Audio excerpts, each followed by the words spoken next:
El Ministerio Apostólico Rema Internacional presenta hoy su programa Didascalia con el reverendo Fernando García Sotomayor, proclamando las buenas nuevas del Señor para tu vida. Didascalia con el mensaje de ayer, el mensaje de hoy y el mensaje para la eternidad a los que tienen hambre y sed de la palabra de Dios.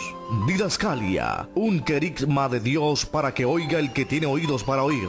Didascalia, con el dabar del Eterno a las naciones. Didascalia, con el rema del Espíritu Santo a tu espíritu. Escuchemos con fe la memra del Señor para el alma. Bienvenidos. El Ministerio Apostólico de Enseñanza y Predicación Rema Internacional presenta hoy al reverendo Fernando García Sotomayor con la proclamación de las buenas nuevas de Dios para tu vida. El mensaje de ayer, el mensaje de hoy y el mensaje para la eternidad a los que tienen hambre y sed de la palabra de Dios. Un querigma de Dios para el que oiga el que tiene oídos para oír. Escucha el dabar del Eterno a las naciones. Ahora es el tiempo para recibir el rema del Espíritu Santo a tu espíritu. Escuchemos con fe la memra del Señor para el alma. Dice la palabra de Dios en la carta del apóstol San Pablo a los Efesios, en el capítulo 5, vamos a leer los versículos 1 y 2. Efesios, carta inspirada del apóstol San Pablo a los Efesios, capítulo 5, versículos 1 y 2. Vamos a leer la versión Reina y Valera, la versión antigua. Dice así la Sagrada Escritura. Leo en el nombre del Padre, y del Hijo, y del Espíritu Santo. Así que sed imitadores de Dios, como hijos amados, y andad en amor, como también el Cristo nos amó, y se entregó a sí mismo por nosotros, por ofrenda y sacrificio a Dios en olor suave. Amén. Dios nos bendiga por esta poderosa y gloriosa palabra. El título de esta disertación: Nacido para morir. Nacido para morir. En esta semana, el mundo cristiano occidental y también el mundo cristiano de la Europa, principalmente la Europa cristiana, celebra tradicionalmente la muerte, pasión y resurrección de nuestro Señor Jesucristo. Este cuadro de la historia nosotros lo vemos relatado en los evangelios sinópticos: Mateo, Marcos y Lucas, y también en el evangelio de Juan. Cada uno le agrega unas cualidades al relato que lo distinguen, que lo hacen especial, pero que a la vez presentan un cuadro completo de lo más importante del milagro de la encarnación del Hijo de Dios: su muerte, su pasión, su sepultura y resurrección. Ese cuadro lo vemos, repito, en los evangelios sinópticos y también en el evangelio de Juan. Pero es el apóstol Pablo quien nos muestra de una manera teológica el significado de la muerte de nuestro Señor Jesucristo. El título de esta disertación: Nacido para morir. Ese fue, o es el significado mejor, de la vida de nuestro Señor Jesucristo. Él nació para morir como nuestro Salvador personal.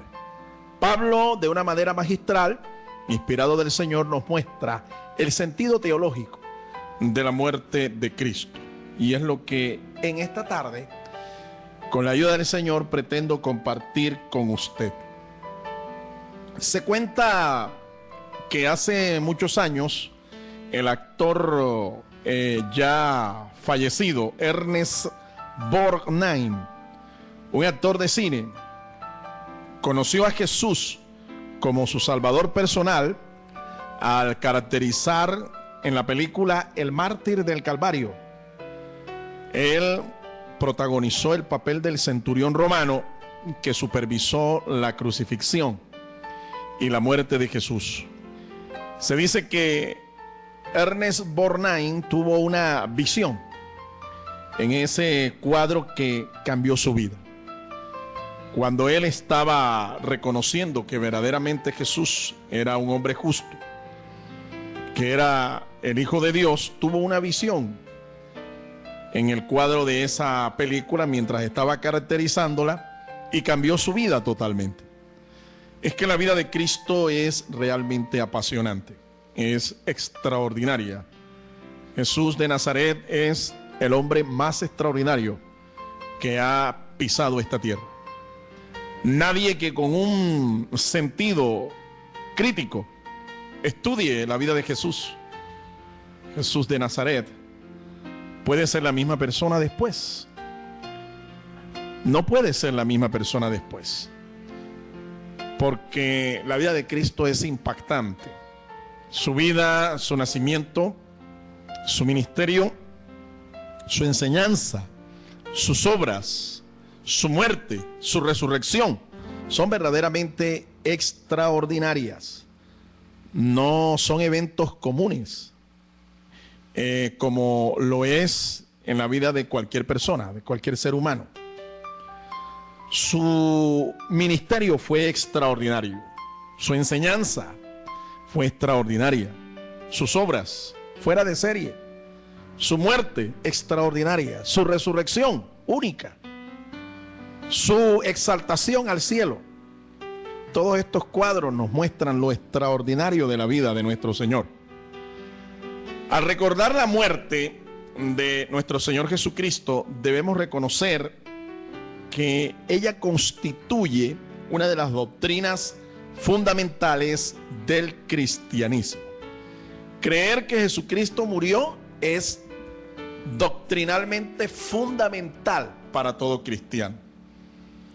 Esto quiero reiterarlo porque algunos críticos piensan que Jesús no murió realmente en la cruz, que Jesús se desmayó, que sufrió de un ataque de catalepsia. Otros afirman de una manera irónica, de una manera mordaz, que los discípulos del Señor se robaron el cuerpo de Jesús antes de morir.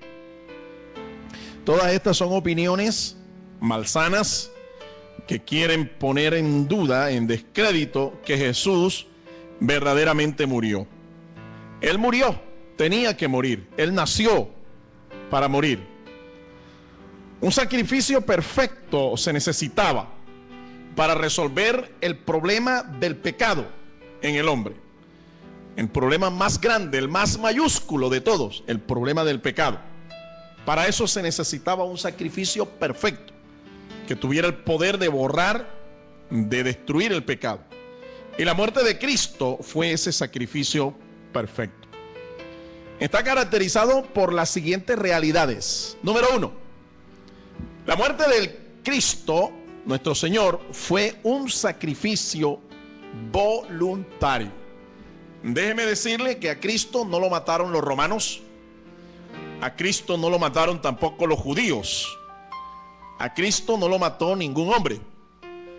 Nuestro Señor nos dice en el Evangelio según San Juan capítulo 10 verso 18 que nadie le quitaba la vida, sino que Él mismo la ponía de su propia voluntad. O sea, Él quiso morir. Él ofreció su vida en sacrificio. Ahora, esto obedecía obviamente a un plan. El plan de redención que Dios trazó desde la eternidad para salvar al ser humano que estaba perdido en delitos y pecados y estaba condenado por la eternidad. La muerte de Cristo fue un sacrificio voluntario. Él puso su vida. No fue una tragedia al estilo de las tragicomedias griegas, la Ilíada, la Odisea, etcétera. No, algunos quieren mirarlo así, inclusive lo han dramatizado de esa manera. mostrando la muerte de Cristo como una verdadera tragedia. No, no lo fue. Fue un sacrificio voluntario. No fue tampoco un fracaso o la derrota de una causa, de un caudillo. No. Mientras Jesús moría en la cruz, se estaba apuntando la victoria más grande de su ministerio. Al final, cuando él declaró, consumado es, él estaba proclamando su victoria. Y la forma extraordinaria en que entrega su espíritu nos demuestra que él no murió derrotado, no murió como si fuera un fracasado. Su causa no moría allí. Tampoco él, como el caudillo de Dios, el libertador de Dios, tampoco estaba realmente extinguiéndose. El profeta dice que el pábilo que humeare jamás se apagaría. Cuando el diablo pensó que se había salido con la suya, resulta que nuestro Señor, en el terreno, en el imperio de la muerte, derrotó a Satanás, quitándole autoridad sobre la muerte. Ahora el Señor, nuestro Señor Jesucristo, es Dios de vivos y de muertos también. En el infierno no manda el diablo, como algunos han creído. El diablo no está ya esperando a los pecadores con un trinche en la mano, ¿verdad? Y un taladro para hacerle huecos y colocarle los cachos allá de diablo al que llegue. No, mi amigo. En el infierno el diablo también está padeciendo tormento hasta que llegue el juicio final.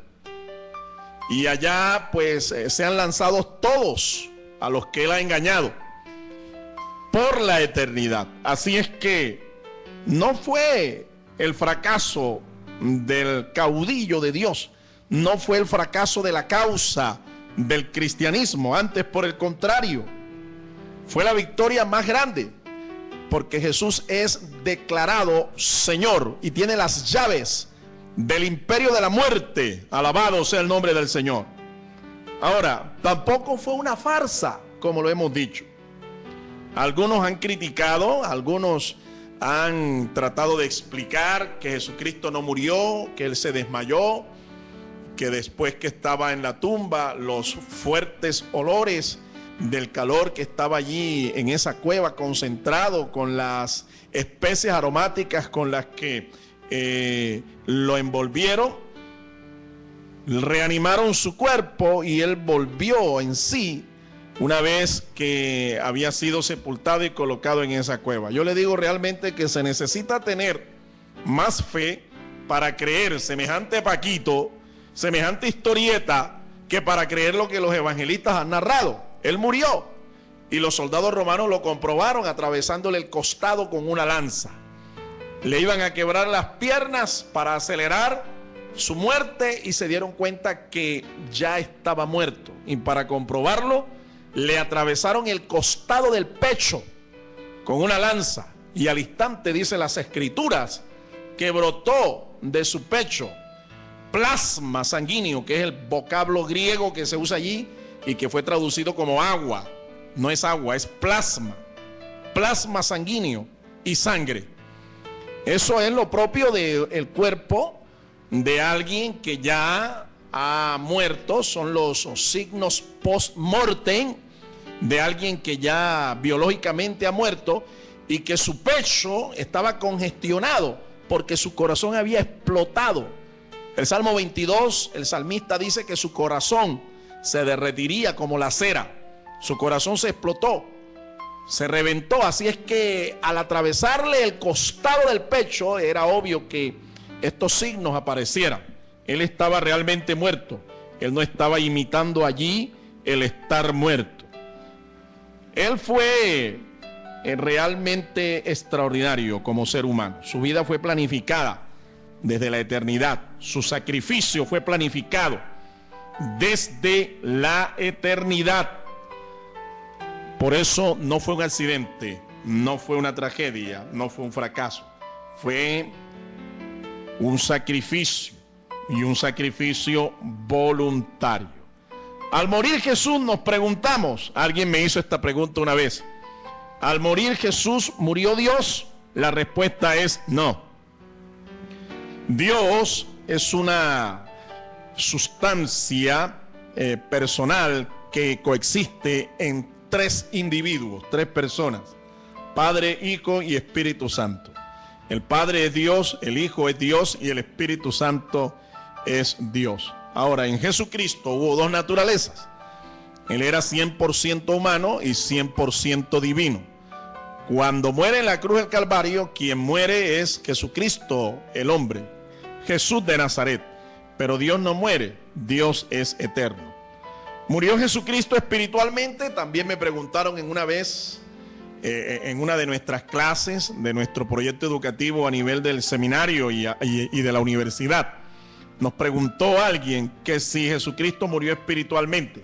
La respuesta es sí. Debemos entender la muerte espiritual de Cristo como la separación que Él experimentó cuando lanzó al Padre la expresión: Dios mío, ¿por qué me has desamparado? En ese momento podemos decir que el Padre apartó su rostro. En ese momento podemos decir que Jesús sintió la soledad que nunca había sentido mientras estaba en comunión íntima con el Padre. Sintió la soledad, así que Él, por causa del pecado, por cargar el pecado de toda la humanidad, Él sintió esa separación, esa muerte espiritual. En realidad la muerte es eso. Para nosotros la muerte no solo es la cesación de la vida biológica, de un cuerpo. La muerte también implica la separación de la parte física de la parte espiritual. Cuando una persona muere hay una separación. Bendito y alabado sea el nombre del Señor. Él murió, ¿sí? En otras palabras, se separó espiritualmente en la cruz, pero también resucitó espiritualmente en la cruz. ¿Sabe por qué? Porque al ladrón que estaba en la derecha, Él le prometió estar en el paraíso hoy mismo, ese mismo día. Y no puedo creer que Jesús haya hecho una promesa a alguien de estar en el paraíso si Él mismo estaba perdido y estaba muerto espiritualmente. Jesús hizo esta promesa porque ya había recobrado la comunión con el Padre.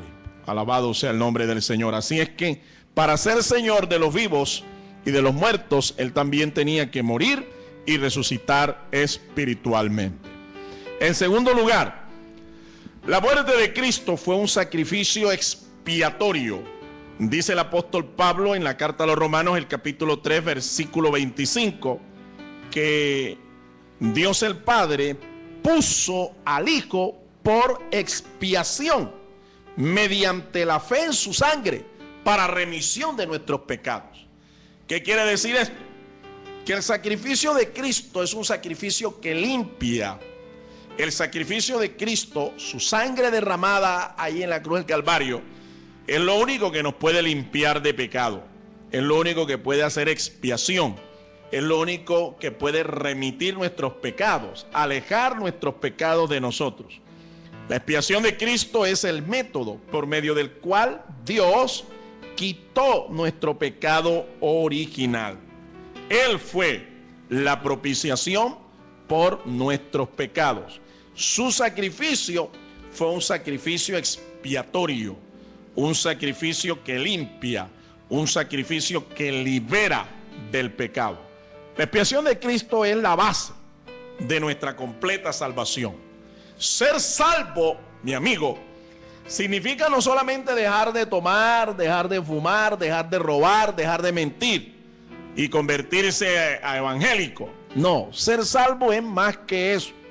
Cuando tú recibes la salvación, eso involucra el beneficio de la regeneración, es decir, el milagro de nacer de nuevo espiritualmente. Cuando tú recibes la salvación, recibes también el beneficio de la propiciación. ¿Qué significa eso?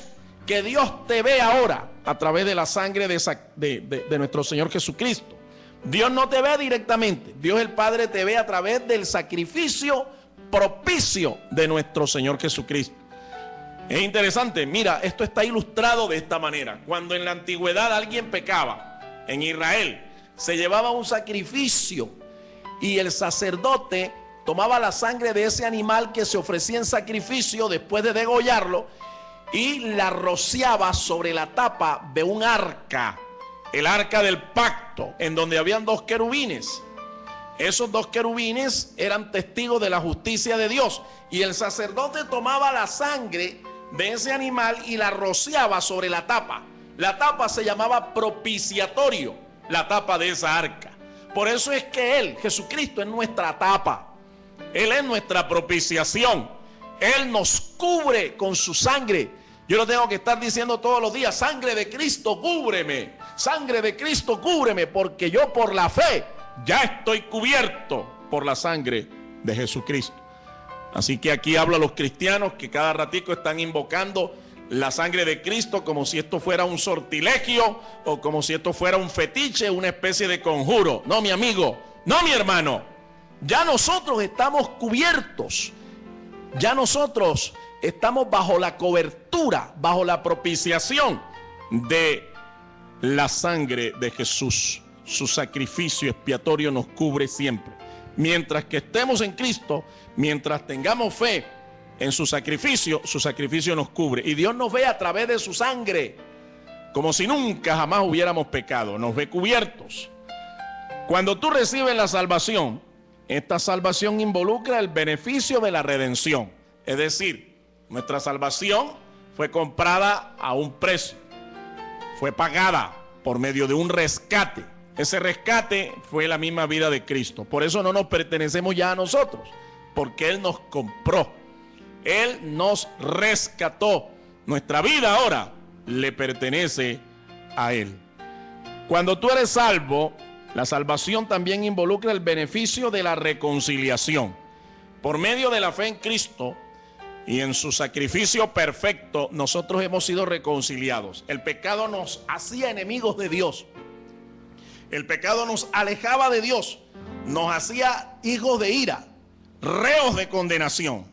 Pero por la fe en Cristo y en su sacrificio perfecto, ahora nosotros hemos sido hechos amigos de Dios. Estamos en amistad con el Señor.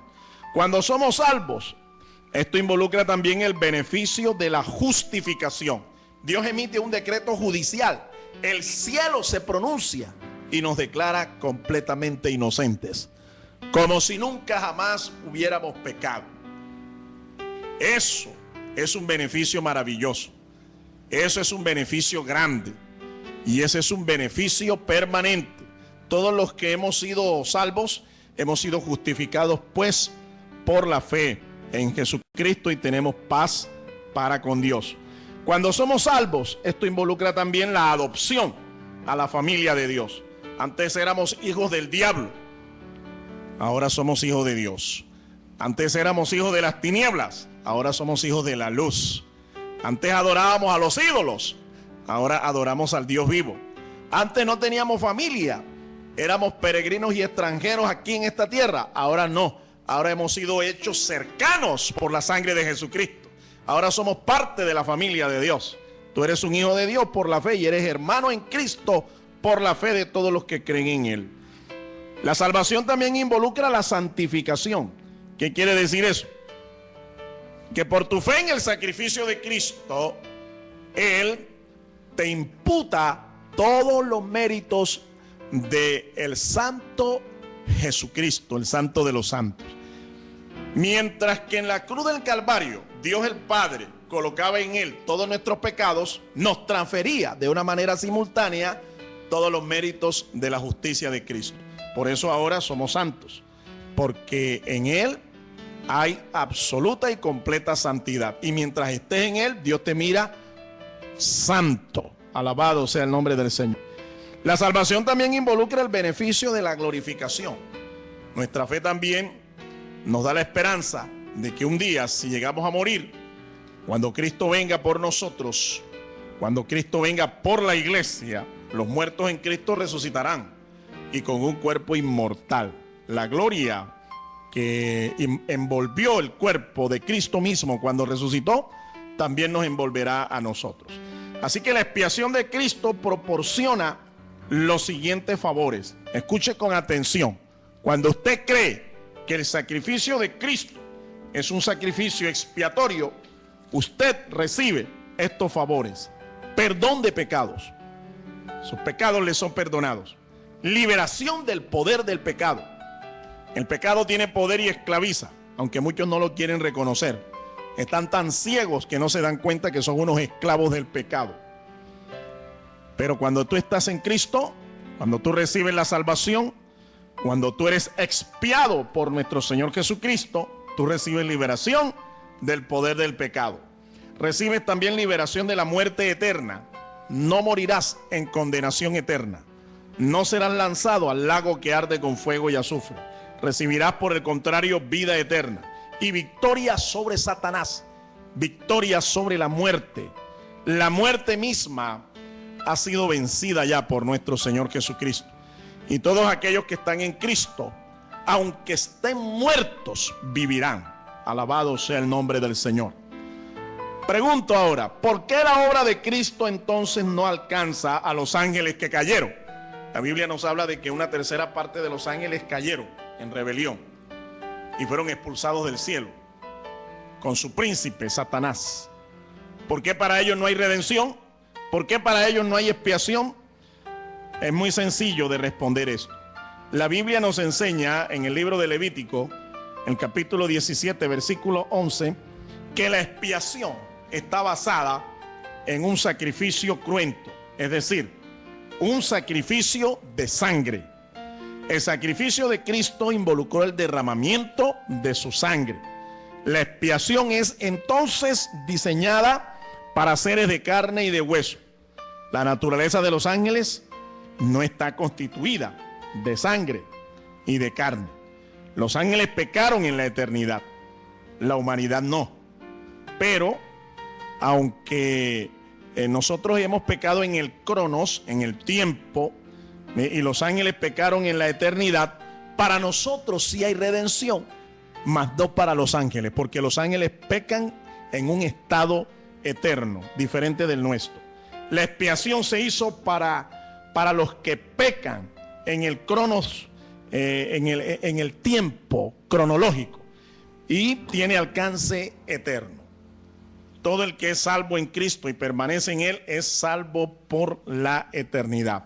Traspasará los límites de este tiempo cronológico. Un día es más, el tiempo va a dejar de ser, y entonces entraremos en ese estado eterno. Cielos nuevos y tierra nueva, llaman los profetas a esta condición. En tercer lugar, la muerte de Cristo fue un sacrificio sustituto, un sacrificio vicario. Sustituto es lo que significa la palabra vicario. Vicario no significa viejo, como algunos piensan. Vicario significa sustituto. ¿Cómo así? Dice la palabra del Señor, libro del profeta Isaías: mas él herido fue por nuestras rebeliones, el castigo de nuestra paz fue sobre él, y por su llaga nosotros hemos sido curados. Eso también lo ratifica el apóstol Pedro en su primera epístola, capítulo 2, versículo 24. Todos los sacrificios que se ofrecieron entonces en el Antiguo Testamento eran solo sombras, tipos sustitutos del perfecto sacrificio de Cristo. Cristo no es un corderito como los que se sacrificaban en el antiguo pacto. Cristo es el Cordero de Dios. Todos los sacrificios que se hicieron realmente prefiguraban en el futuro el verdadero sacrificio del Cordero de Dios. El sacrificio de Cristo es superior porque es eterno, es perfecto y satisfizo la justicia de Dios. El sacrificio de Cristo sustituye todos los sacrificios del Antiguo Testamento, porque Cristo es el Cordero de Dios. Eso lo declaró San Juan el Bautista cuando lo llegó a bautizar en las aguas del río Jordán. He aquí el Cordero de Dios que quita el pecado del mundo. El sacrificio de Cristo no puede ser igualado, sustituido, ni tampoco repetido por otros sacrificios. Una sola vez y para siempre se ofreció Él, y vendrá por segunda vez sin relación con ningún tipo de sacrificio expiatorio. Cuando Cristo venga por segunda vez, vendrá como Rey de Reyes y Señor de los señores. Alabado sea el nombre del Señor. Hoy nosotros celebramos la cena del Señor y representamos su cuerpo por el pan que Él partió y dijo que iba a ser partido por todos nosotros. Y representamos los beneficios de un nuevo pacto por medio de una copa de vino. Bendito y alabado sea el nombre del Señor. Nosotros creemos que son símbolos. Nosotros no creemos como creen la tradición católica romana, que al orar el ministro por el pan y por la copa, literalmente se convierten en el cuerpo de carne de nuestro Señor Jesucristo y en la sangre que Él derramó. Si eso fuera así, todos los cristianos seríamos entonces caníbales. Pero lo que nosotros entendemos es que son símbolos que representan el sacrificio de Cristo. Quiero concluir en esta hora diciéndole: el sacrificio de Cristo ha efectuado provisión para todo el mundo. Todo aquel que quiera creer puede ser salvo, puede salvarse del tormento del infierno si cree en el sacrificio de Cristo. Sin embargo, la eficacia del sacrificio expiatorio de Cristo es real para aquellos que creen. Es eficaz para el que cree. La pregunta para usted es la siguiente: ¿usted cree? ¿Cree en realidad que Cristo murió por usted? ¿Que tomó su lugar? ¿Que lo sustituyó a usted? ¿Que en vez de morir usted, Él murió por usted? No es el hombre el que se acercó a Dios para alcanzar la salvación. No, es Dios quien se acercó al hombre por medio de su Hijo para salvar a los hombres. La muerte de Cristo tiene aplicaciones prácticas para todos los cristianos en el día de hoy. Así como Cristo murió, así también nosotros morimos hoy también al pecado. Así como Cristo fue sepultado y resucitó, nosotros fuimos sepultados en las aguas del bautismo y hemos resucitado a una nueva vida en Cristo Jesús. La vida y el Espíritu de Cristo en nosotros nos provee el poder suficiente para hacer que nuestra naturaleza pecaminosa muera así como murió Cristo. El poder del Espíritu que resucitó el cuerpo de Jesucristo resucitará también los cuerpos mortales de los que murieron en Él. Y por último, el cristiano no debe vivir ya más para agradarse a sí mismo, sino para hacer la voluntad de aquel que murió y vivió por Él. El sacrificio espiritual más agradable a Dios es el que consiste en entregarle todo nuestro ser a Él. Quiero preguntarle a usted en esta hora, una vez que usted ha escuchado esta palabra, si hoy quieres entregarle tu vida a Cristo como un sacrificio vivo. Si esa es tu decisión, Él te recibe tal cual tú eres. Confiésale ahora como tu Señor y tu Salvador. Quiero hacer una oración para que seas salvo en esta misma hora. Repita junto conmigo: Señor Jesús, yo he escuchado tu palabra y creo que tu palabra es verdad. Te pido perdón, Señor, por todos mis pecados. Te ruego, Señor, que me laves con tu sangre, que escribas mi nombre en el libro de la vida y que me selles con tu Espíritu Santo. Creo que tú eres el Hijo de Dios, que moriste y resucitaste para darme salvación, perdón, esperanza y vida eterna. Gracias, Señor. Por la fe ahora me declaro Hijo de Dios en el nombre de Jesucristo. Amén.